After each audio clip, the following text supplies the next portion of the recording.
Do you feel restricted writing for musical theater?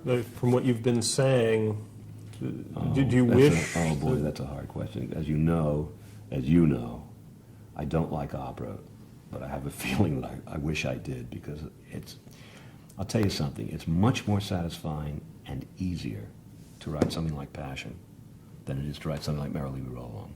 To write a 32-bar song that has freshness and style to it and tells the story is really hard, and nobody does it anymore. Everybody writes so-called sung-through pieces, and it's because anybody can write sung-through pieces. It's called, you just take, and there's all that recitative, and they don't develop anything, and it just repeats and repeats and repeats, and that's what most shows are. And I don't even go see the shows because it's so boring to me.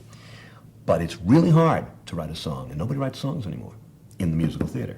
They write extended pieces. And I know from Passion it's much easier to write extended arioso stuff than it is to write songs.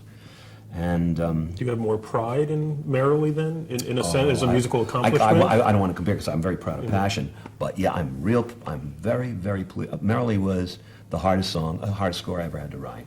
And it was partly because I was trying to recapture what I was like when I was 25 without making a comment on it, because it's about two young songwriters. And I wanted to convey what they would have written back in the late 50s, early 60s, without making it a takeoff, parody or anything, because they're supposed to be real, and they're supposed to be talented.